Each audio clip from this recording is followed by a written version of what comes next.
first day of school, I'm just standing there. This kid comes up and he said, "I peed in my pants." And I'm like, that ain't gonna get you girls, bro. Your game is weak. If I were you, I'd go lay on that beanbag chair back there. It's absorbent. It'll absorb it all. Just 5 minutes in the front, rotate 5 minutes on the back. You're probably good. Seriously, when you're working with kindergarteners, all you're doing is domesticating wild animals. That is all you're doing. That's it. Some of you parents know you have a kid that should have been going to school at 6 years old. They weren't housebroken yet. You know that. You know which one you are. You'd send your kids to school with an extra set of clothes. That's rude. Don't do that. That's rude because that's a mindset.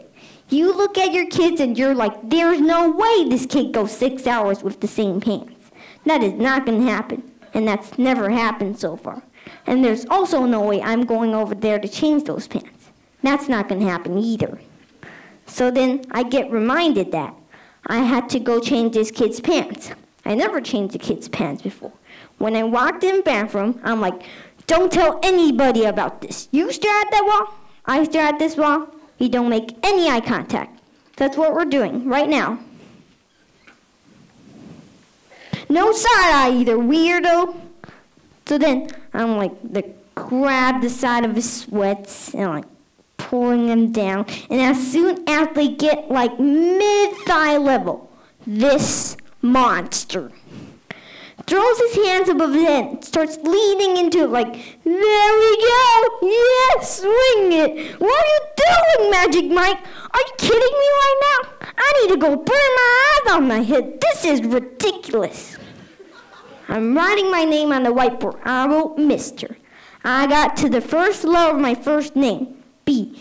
And this kid in the back of the room just goes, yo, what's up, Mr. Butt Nugget? Just screaming that on me. He screamed Butt Nugget at me in a room full of 6 years old. What am I going to close on? Because Butt Nuggets is hilarious, and you cannot discipline a kid while you're laughing. That doesn't happen. They know they beat you. I was at the whiteboard just trying to hold it together, just going, don't laugh, it shows weakness. These monsters feed on weakness. I was like, oh, okay, all right, okay. Well, we do not talk like that in this classroom. And this kid just confidently leans back and goes, really? Why not?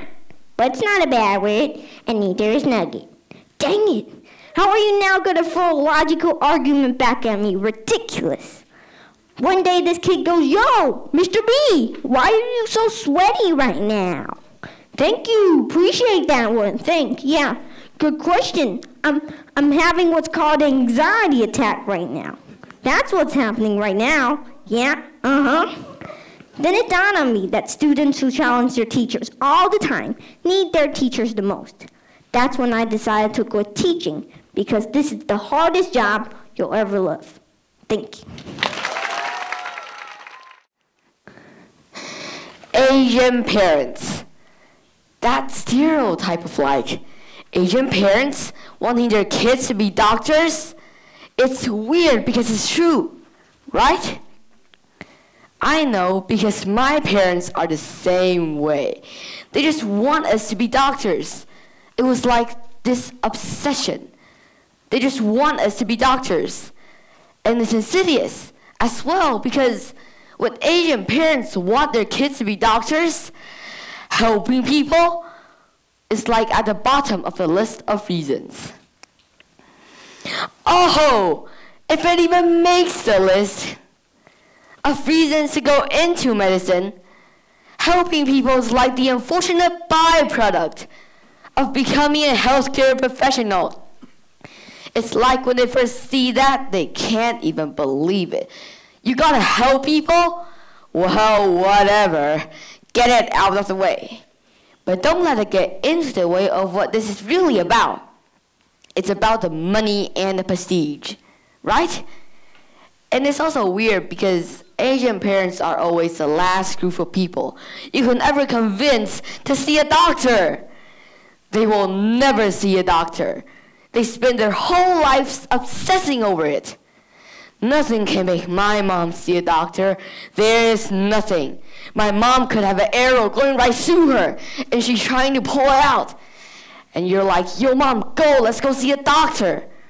And my mom will be like, no, they just want to take people's money. And you're like, then why do you want your kids to be doctors so badly?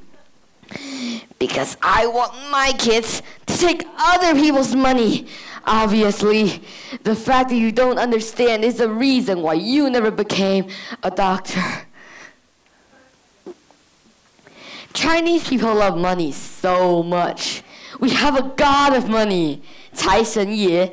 We pray him for more money. Every day we go, hey, god of money, give us more money. Even during Chinese New Year, the biggest holiday for Chinese people. When we see each other during Chinese New Year, the way we greet each other is we say, 恭喜发财. I'm sure you heard that before, right? 恭喜发财, 恭喜发财.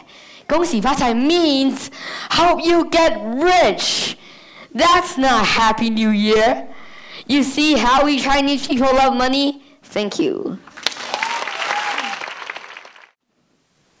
It's a funny thing about mothers and fathers.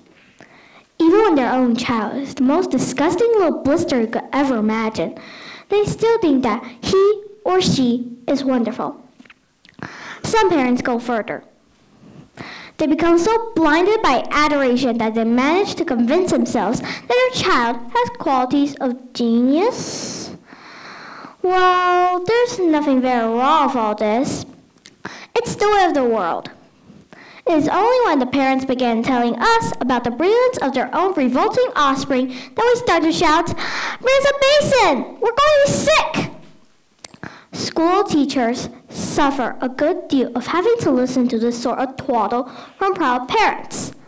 But they usually get their own back when the time comes to write the end of term reports. If I were a teacher, I'll cook up some real scorchers for children of doting parents. Your son Maximilian, I will write, is a total washout. I hope you have a family business that you can push him into when he leaves school, because he sure as heck wouldn't get a job anywhere else. Or, if I were feeling lyrical that day, I might write, it's a curious truth that grasshoppers have their hearing organs at the sides of their abdomen. Your daughter Vanessa, judging by what she learned this term, has no hearing organs at all. I might even delve deeper into natural history and say, the periodical cicada spent 6 years as grub underground, and no more than 6 days as a free creature of sunlight and air.